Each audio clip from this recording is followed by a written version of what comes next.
The outpost hung quietly on the edge of a distant star system, a lonely human structure surrounded by a vast sea of darkness.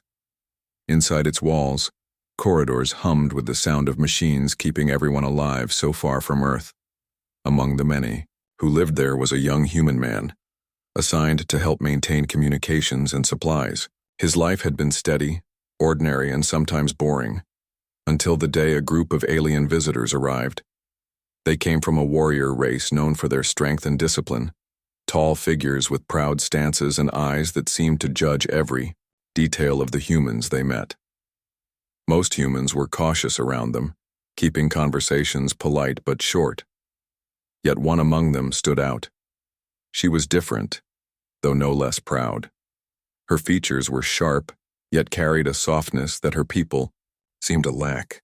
She was curious, her gaze not cold but questioning, as if she wanted to know every hidden detail about the strange species called humans. The young man first spoke to her during a supply inspection. She had been observing the human quarters with a look of disbelief, tilting her head at the simple design of the rooms. When she stepped into his assigned space, her attention went directly to the bed pushed neatly against the wall. "This is for one person?" she asked in a voice that carried both strength and a touch of wonder. He looked at her, slightly confused at the question. "Yes, it's just a standard bed. For sleeping." She moved closer, her hands brushing across the blanket as if testing its softness. The look on her face was half amusement, half disbelief. "Your beds are too big. Why would one human need so much space just to rest? On my world, we sleep in close circles. Space is shared. It is not wasted like this." He chuckled, unsure how to answer. Her words were so serious, yet the way she said them made it sound like a playful jab. "Maybe we like to stretch out, or maybe we just don't like being crowded." Her lips curved upward in the faintest smile, something rare among her people. Strange, but perhaps it is not the size that is the problem. Perhaps the problem is emptiness. Beds look less big when someone is beside you. The man felt a warmth rise in his chest at her casual remark. He wasn't sure if she meant it as humor or if she spoke an honest thought from her culture. Either way, it left him with no clever reply, only laughter that seemed to ease the sharpness in the air between them. From that moment, a strange bond began to grow. She visited often, always finding excuses to ask questions. Why did humans eat 3 meals instead of one long feast? Why did they cover their feet with fabric? Why did they smile without being told to? Every question made him laugh, but he answered with patience and she listened with curiosity. In return, she told him about her people's traditions, how warriors earned their place in the circle by acts of bravery, how families slept together for warmth and safety, even long after the danger had passed, how silence was considered strength, but she secretly enjoyed the sound of his voice when he spoke about home. The more they talked, the more he noticed the difference between her and the others of her delegation. They moved with rigid posture, their expressions unreadable, their words sharp and formal. She, however, allowed herself to lean closer when she listened, to smile when she found something amusing, to tease him about small things like the way he folded his clothes or how messy his hair looked after long hours of work. He realized that their conversations were not just about curiosity. She was learning to trust him, and he found himself waiting for the sound of her steps in the hallway, hoping she would stop by again with another question that would lead to another laugh. One evening, when the outpost lights dimmed to mimic nighttime, she appeared at his door again. She stepped inside without hesitation, her eyes once more going to the bed. "Still too big," she said softly, and there was no teasing in her tone this time. She stood there for a moment, then looked back at him with a strange calmness in her eyes. "Perhaps one day you will understand what I mean." The words stayed with him long after she left, echoing in his mind as he lay down in the very bed she had mocked. For the first time, he noticed the empty space beside him. He realized she was right. It did feel too big, and though he laughed at himself for the thought, He could not stop wondering if she would return tomorrow with another remark that would unsettle him just enough to make him smile again. The outpost no longer felt quite as lonely as it had before her arrival. Something had begun, and though he could not yet name it, he knew it was something that would change the days ahead. The days on the outpost moved in their steady rhythm. Shifts began, work was done, meals were shared, and then the quiet hours of rest followed. For the young human, however, those days no longer felt the same. Every morning he found himself glancing around corners, wondering if she would appear, with her curious gaze and her endless questions. And almost always, she did. The alien woman had quickly become a presence in his life, slipping past the walls of silence that usually separated humans and her people. She seemed fascinated by small, human habits that no one else noticed. One morning, she sat with him in the mess hall, watching as he sprinkled salt over his food. "You add crystals of stone to your meals?" she asked, her eyes narrowing in disbelief. He laughed. "It's not just stone, it's flavor. It makes food taste better." She tilted her head, as if trying to solve a riddle. "Strange. On my world, warriors eat plain meals. No salt, no spice, taste as a distraction from purpose." He grinned. "Maybe that's why humans love it. We like distractions." Her lips curved again in that rare, soft smile. She tried a small pinch of salt on her own food and nodded slowly, though her expression carried surprise. "This is not unpleasant." Moments like this became common. She would ask about games, and he taught her a simple card game that made her laugh when she lost. She asked about music, and he let her listen through a small device, her expression softening at the strange sounds of a human guitar. She even asked about socks, pulling at the pair on his feet as though they were some kind of mystery. Cloth prisons, she called them. Though she admitted they seemed warm, in return, she shared pieces of herself. She explained how her people slept in circles, not just for safety but for connection, each body against the next as proof of loyalty. She told him of nights on her world when the stars shone brighter than fire, when warriors would gather in silence and remember the ones lost in battle. She spoke of honor, of discipline, and of the quiet fear she felt that she might never belong completely to her people because of her softer heart. He listened, and each word drew him closer to understanding her. She was not like the others who stood tall and silent, their faces unreadable. She leaned in when she spoke, her eyes searching his for reactions, her laughter carrying warmth even in the cold, mechanical halls of the outpost. But not everyone welcomed this closeness. Some humans gave them long looks when she sat beside him, whispering to each other when they thought he could not hear. Others of her delegation seemed wary too, their eyes sharp whenever they noticed her stepping out of formation to walk with him. Yet neither of them seemed to care. Their moments together grew longer, stretching from minutes to hours, until both began to realize that the line between curiosity and companionship had already been crossed. One evening, she came to his, quarters again. She did not knock, as she had grown used to stepping inside without asking. She walked straight to the bed, sitting on the edge of it with a grin. "Still too big?" she said. He rolled his eyes and sat beside her, pretending to sound annoyed. "You're never going to let that go, are you?" "No," she replied simply. "It is too large for one, you must admit it now." He stretched out across the blanket dramatically. "See? Perfect size. Just right for me." She laughed, shaking her head. "Your words are lies, human. But your humor is welcome." The sound of her laughter filled the room, and he realized how rare it was. He had heard it only a handful of times, but each time it seemed to echo inside him, a reminder that she was not only a warrior or a delegate, but someone who carried her own quiet joys. For a long moment they sat together in silence, the hum of the outpost surrounding them. Then she spoke, softer than before. "When I am in my quarters, I feel empty. My people are here, yet I feel apart from them. When I sit here, I feel less so." The confession startled him. She rarely admitted weakness, and he could see the effort it took for her to say the words. He wanted to reach out to place a hand on hers, but he held back, unsure of how her people might see such a gesture. Instead, he answered with honesty. I feel the same sometimes. This place gets lonely. But when you're here, it doesn't.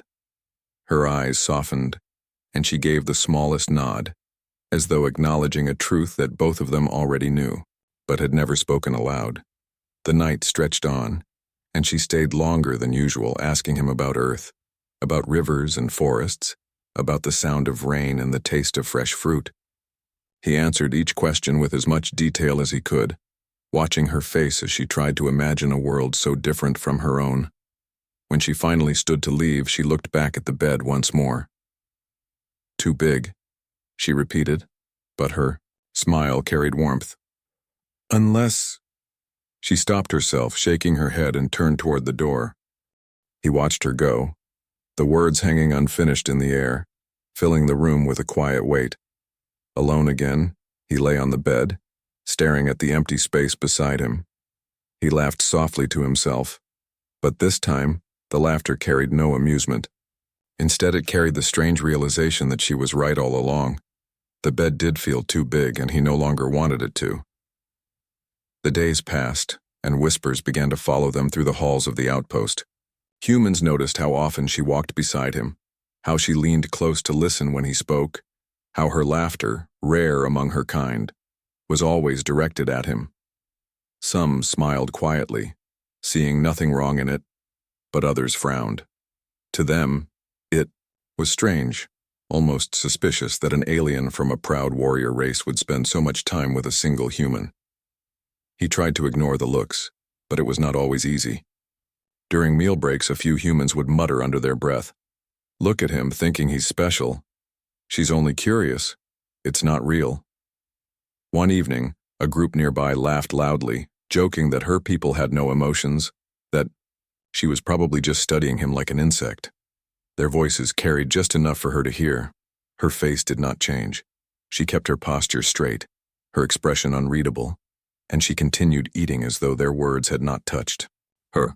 But he saw the flicker in her eyes, the smallest shadow that she could not hide. His jaw tightened, and he felt anger rise inside him.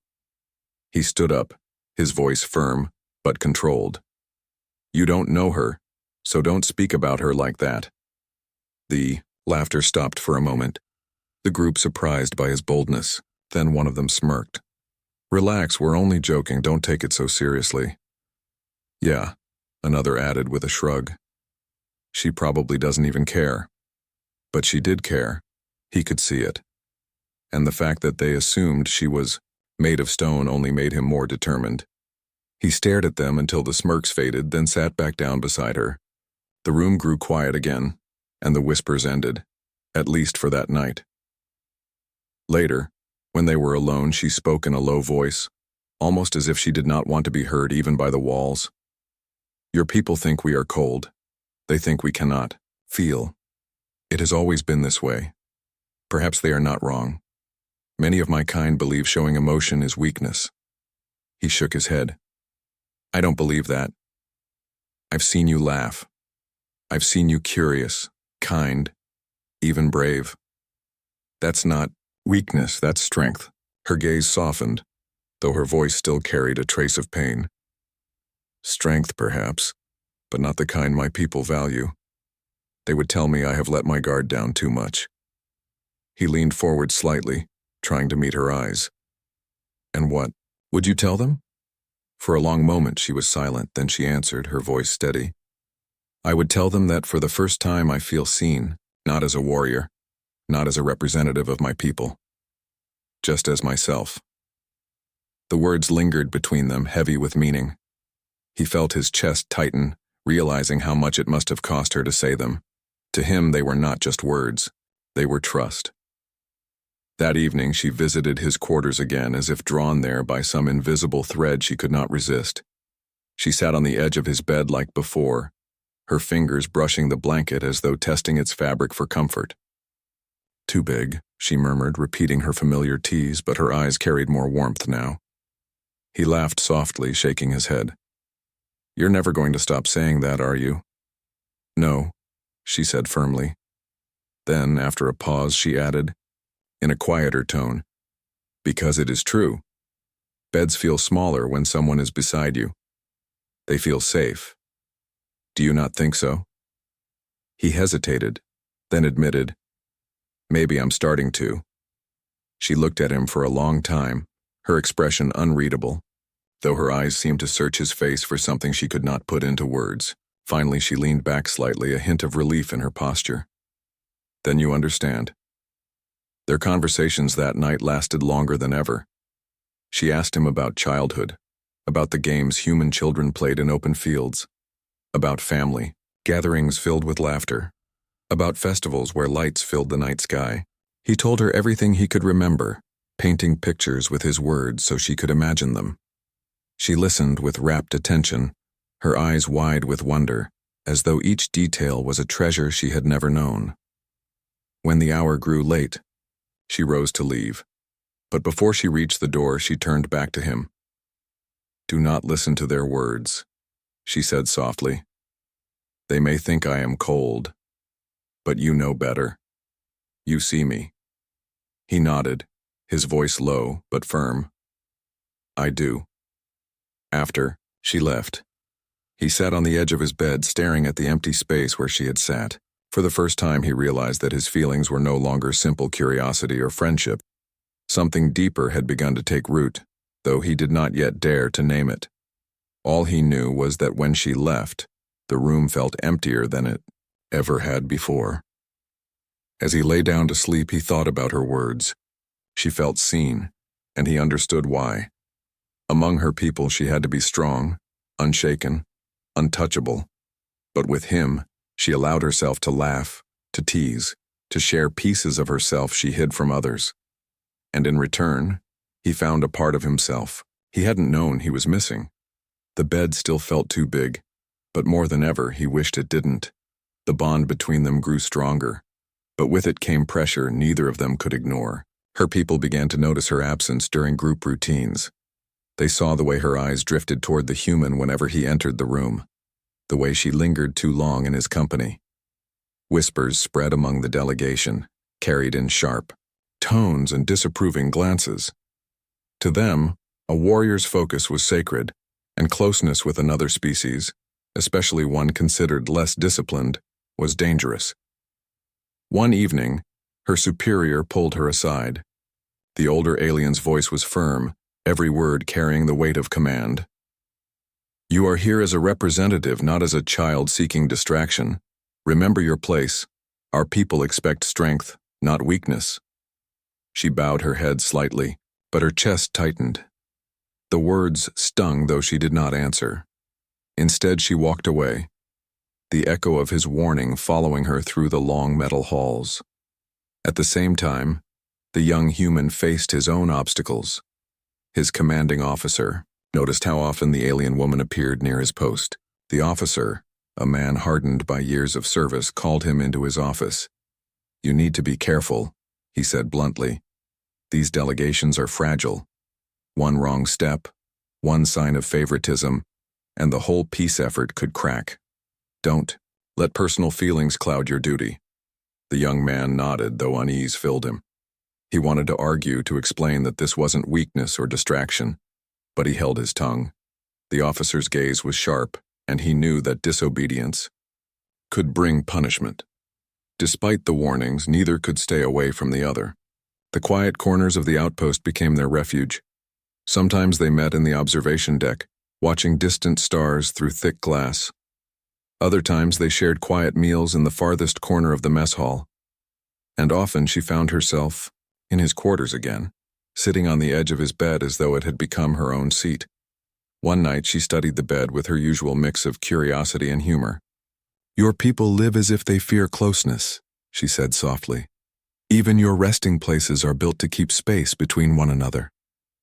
He shrugged, pretending to smile. "Maybe we just like to be comfortable." Her eyes glimmered with amusement. "Comfort. Comfort is not found in emptiness. Comfort is found when another heartbeat is near." He couldn't answer right away. The way she spoke, so calm and certain, made him realize how much their cultures clashed. To her, closeness was safety, a sign of loyalty. To humans, Closeness was often something private, reserved for family or love. And yet he felt himself agreeing with her words more than his own. The sound of footsteps outside the door broke the moment, and both of them went silent. Voices passed by, and she glanced at him with a knowing look. "They will talk," she whispered. "Let them," he replied firmly, surprising even himself.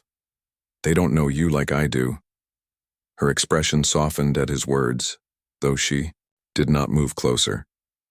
Instead, she stood and walked to the small window, staring at the stars. "When I return home, they will say I have changed. They will see it as weakness." She turned to him, her eyes steady. "But perhaps change is not weakness. Perhaps it is strength." He nodded, feeling the truth in her words. But deep inside, he also felt the weight of the warnings from both sides. It was not only about what they wanted anymore. It was about what their people expected of them. And yet, in that quiet room, expectations seemed far away, drowned out by the steady hum of the outpost and the closeness they shared. For a moment, neither spoke. Then she returned to the bed and sat down again, brushing her fingers across the blanket. "Still too big?" she said, her voice softer now, almost thoughtful. "But maybe one day it will not be." The silence that followed was heavy, filled with meanings neither dared to say aloud. He wanted to tell her that the bed already felt smaller when she was in the room. He wanted to tell her that her presence had filled a space he hadn't known was empty. But the words stayed trapped inside him, unspoken yet understood. The night stretched on, and their conversation drifted to lighter things, stories of childhood, of small mistakes and funny moments that shaped who they were. She listened intently to his tales of climbing trees and falling, of chasing games in sunlit fields, of laughter shared with friends he hadn't seen in years. In turn, she told him of training circles, of the long nights where young warriors tested their endurance under cold starlight, of songs sung in low voices to honor ancestors. The contrast between their worlds was vast, yet somehow, instead of dividing them, it drew them closer. Each story was like a bridge, carrying them across the distance of species and culture. When she finally rose to leave, she hesitated at the door. Her hand lingered on the frame, and for a brief moment, her voice lowered to a whisper. "Perhaps your beds are not too big after all. Perhaps they are waiting to be shared." Before he could reply, she was gone, her steps fading down the corridor. He stood frozen, the words echoing in his mind, filling the quiet room with a warmth he could not name. Alone once more, he lay back on the bed, staring at the ceiling as thoughts of her crowded his mind. It no longer felt like an ordinary outpost, and he no longer felt like an ordinary man. Something was happening. Something fragile, dangerous yet unstoppable. And though the warnings of both their people pressed heavily on them, he knew one truth he could not deny. He wanted her there, beside him, no matter what it cost. The outpost had grown used to its calm rhythm, but calm in space never lasted forever. Trouble arrived quietly at first, a simple alarm that blinked red across the control panels. At first, the humans thought it was just another minor system error. The machines were old and small malfunctions were common, but when the second alarm followed and then the third, the mood of the station shifted. In the command center, officers rushed to check readings. Oxygen levels were dropping, not sharply but steadily. Air recyclers, the very systems that kept the outpost alive, were failing one by one. Engineers worked frantically, but each time they repaired one section, another broke down. It was as if the station itself was unraveling from the inside. The young human found himself caught in the middle of the crisis. His job had never been more than assisting with supplies and communications, but now every hand was needed. He carried tools, followed instructions, and tried to help the engineering crew as they pulled apart panels and dug into the humming heart of the station. The alien delegation was called to the command center as well. Their leaders demanded answers, their sharp voices echoing through the room. "Is this negligence or sabotage?" one of them asked coldly. "Your people assured This station was safe. Tension grew. Suspicion turned quickly, as it often did, toward blame. Some humans whispered that the aliens might have tampered with the systems. Some aliens murmured that humans were careless, too soft to maintain a station so far from home. It was a storm of distrust, and all it would take was one spark to set it aflame. In the middle of it she stood. The alien woman did not raise her voice, but her presence was steady. She watched the humans and her own people with equal focus, her eyes narrowing not in anger, but in thought. When she finally stepped forward, her words surprised both sides. Blame will not give you air. Action will. Her calmness cut through the noise, and for a moment, the arguments fell silent. She turned to the young human and gestured toward the schematics flickering across a screen. "Show me," she said. Together they bent over the displays, studying the lines of wiring and the circles of machinery. He explained the human systems, how the recyclers worked in loops, how each section fed into the next. She pointed out details he had overlooked, comparing them to the air systems her people used in their warships. Their knowledge came from different worlds, but when combined, it began to form answers. Hours passed in a blur. The alarms continued, the oxygen levels dipped lower, and the air in the station grew thin. People began to feel it. The faint dizziness, the shallow breaths. Fear spread like fire.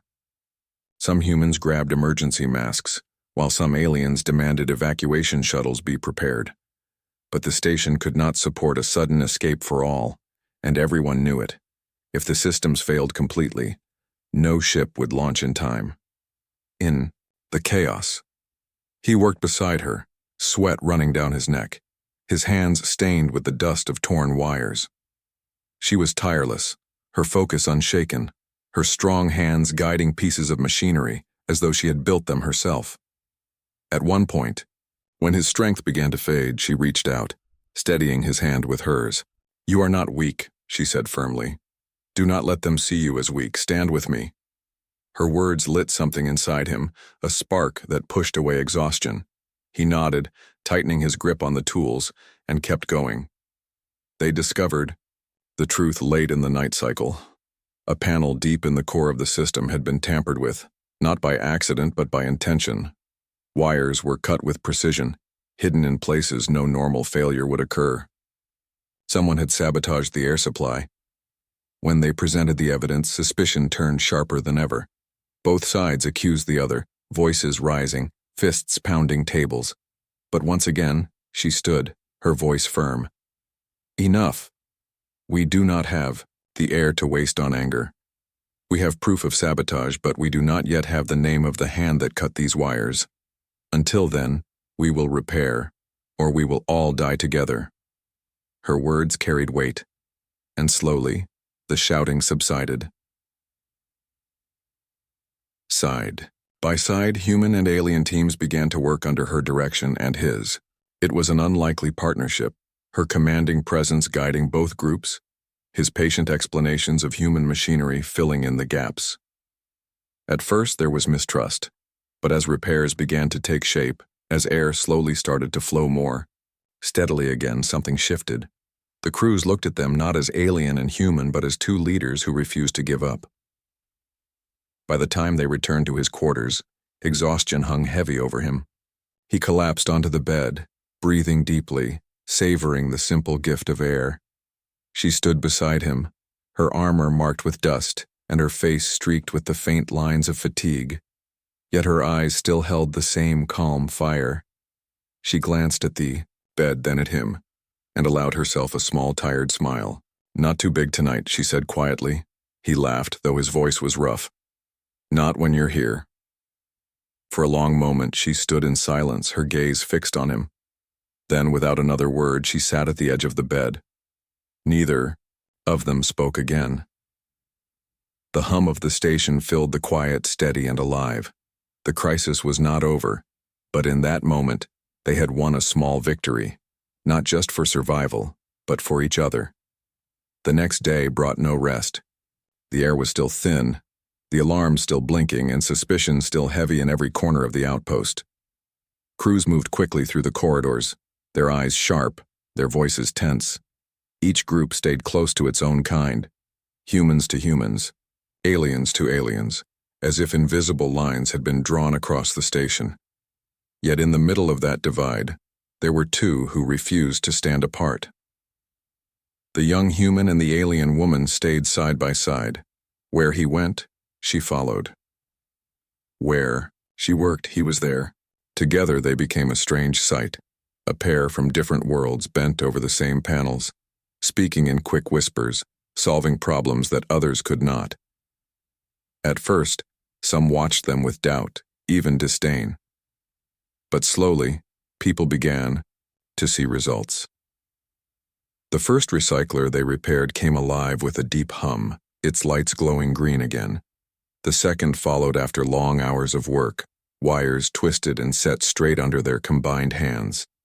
Each success brought a little more air back into the system, and with it, a little more hope. But the hardest part was still ahead. The central recycler, the one that fed the entire outpost, was failing. Its damage was severe, and worse, the sabotage had cut deep into its circuits. If it failed completely, the smaller units would not be enough. Everyone would suffocate within days. Inside the control chamber of the recycler, the heat was unbearable. Sparks flickered from broken lines, and smoke stung their throats. He coughed, pressing his sleeve over his mouth while she knelt by the core, her hands steady even as the air grew thin. "We must finish this," she said firmly. "If this system dies, so do we all." He nodded, though his chest burned with every breath. They worked tirelessly, pulling apart ruined panels, rewiring sections, and checking each loop of the system. At times, his vision blurred, but every time he faltered, her voice called him back. "Stay with me. Do not give in." Her words carried strength like iron, but also something more, something warmer meant for him alone. Hours passed, and others began to gather outside the chamber. Humans and aliens alike watched through the glass as the two worked together, their figures bent over the machinery, their hands moving in rhythm. It was a picture none of them had expected to see. A human and a warrior of her race, not fighting, not arguing, but building, repairing, surviving. Finally, after what felt like endless struggle, the recycler gave a deep, shuddering sound. Its systems flickered, then steadied. Green lights spread across its panels like dawn breaking over darkness. Air rushed back into the station, cool and strong, filling lungs that had grown too shallow. Cheers erupted outside the chamber. Humans clapped each other on the back, aliens raised their voices in approval, and for the first time since the alarms had started, hope filled the outpost. The two inside, however, were too tired to celebrate. He sank against the wall, his chest rising and falling in heavy breaths, while she remained kneeling, her shoulders lowering in relief. She turned to him, her eyes meeting his. In that moment, no words were needed, but she spoke anyway. Her voice, low and steady. "We did it. Together." He smiled weakly, his lips cracked from the dry air. "Couldn't have done it without you." Her gaze lingered on him, softer than it had ever been. She reached out, placing her hand over his. The gesture was simple, but it carried weight greater than any words. Outside the chamber, their people saw it, and though some frowned, many others could not deny what their eyes told them. Unity had saved them where division had nearly destroyed them. That night the outpost was calmer. Oxygen flowed normally again, and though the scars of distrust remained, the immediate danger had passed. Crews returned to their duties. Leaders held tense meetings, and whispers of sabotage still drifted through the halls. But among the noise, one truth had settled into the minds of both species. Survival had come not from isolation, but from cooperation. Back in his quarters, he collapsed onto the bed, too tired to even remove his boots. The hum of the machines was steady again, almost soothing. A few moments later, the door opened and she stepped inside. Her armor was scratched, her hair slightly disordered, but her eyes held that same steady calm. She looked at him, at the bed, then sat beside him with a sigh. For once, she didn't tease him. She simply stayed there, her presence filling the room with quiet strength. After a moment, she spoke softly. "Your bed, not too big tonight." He gave a tired laugh, turning his head toward her. "That's because you're here." She smiled, small but real, and leaned back against the wall, her shoulders brushing his. Neither spoke again. They didn't need to. The air was fresh, the station alive, and for the first time in days, peace settled over them. What the others saw was two different beings sharing a victory, but what he felt, deep in his chest, was something more. He no longer saw her as just an alien, or even just a friend. She was something far greater, something that made the endless stars outside feel a little less empty. And though he didn't say it yet, he knew she felt it too. The crisis had ended, but the echoes of it lingered across the outpost. For days afterward, people still walked with the memory of thin air in their lungs and the sound of alarms in their ears. Engineers double-checked every system, security teams searched for the hand that had caused the sabotage, and leaders argued, behind closed doors, about who should be blamed. Yet in the minds of those who had watched the repairs with their own eyes, one image refused to fade. The sight of a human and an alien woman working together, side by side, until the station breathed. Again, for him, life no longer felt ordinary. He found himself walking through the halls with new confidence, not because he had done everything alone, but because together they had proven something no one could deny. The stares he received from others were no longer only doubtful or mocking. Some carried respect, even admiration, and when he saw her walking among her people, he noticed the same. Though her leaders remained strict, some of her fellow warriors now looked at her with quiet acknowledgement, as if admitting she had shown strength of a different kind. They continued to meet, though now their closeness was no longer hidden in shadows. Some still whispered, some still disapproved, but many had seen the truth. Their bond had saved lives, and once something like that is seen, it cannot easily be ignored. One evening, when the artificial lights dimmed to mark the outpost's night cycle, he sat in his quarters waiting, almost certain she would come. And as always, she did. She entered quietly, her presence filling the room like it always did.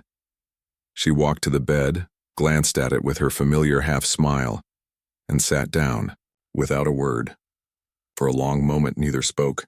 They simply listened to the steady hum of the station, the sound that meant safety. Then she broke the silence. "My people wish me to return home soon.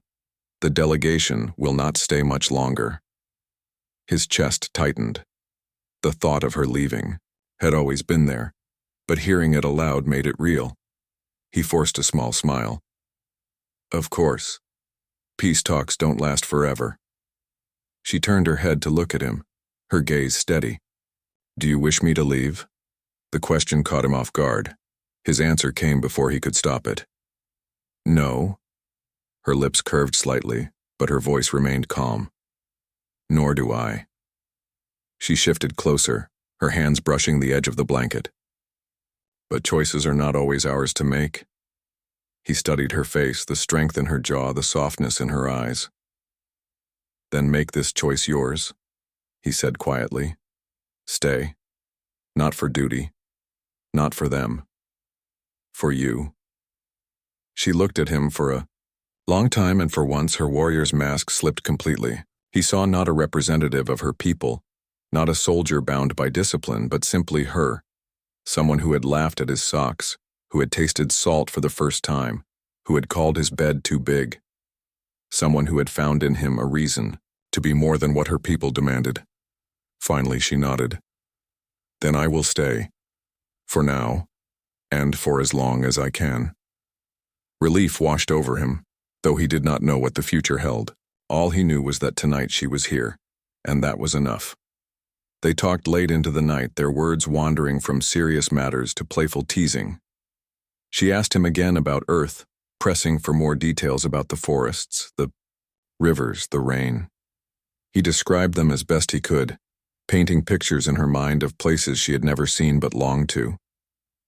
In return, She told him about the great mountains of her world, about the fire-lit songs sung by warriors, about the way her people told stories by the warmth of circles at night. When at last silence settled, she lay back on the bed beside him. It was the first time she had done so without hesitation. The space between them was small now, almost nothing at all. She turned her head, her voice soft. "Human beds are too big," she said, her familiar phrase carrying new weight. Then, after a pause, she added, "Unless I am in them too." He laughed quietly, the sound full of warmth. "Then I guess it's just the right size." Her smile widened, and for the first time she closed her eyes in peace. The hum of the outpost surrounded them, steady and alive, but neither cared about the world outside that room. In that moment, the outpost was not just a station on the edge of space. It was home, because they were in it together. The stars beyond. The window stretched endlessly, countless worlds waiting in silence. Their future was uncertain, their bond fragile in the eyes of others, but here and now it was real. And sometimes that was enough to change everything. As he drifted into sleep, he realized she had been right all along. The bed had always been too big, too empty, until she filled the space beside him. And with her there, it no longer felt empty at all.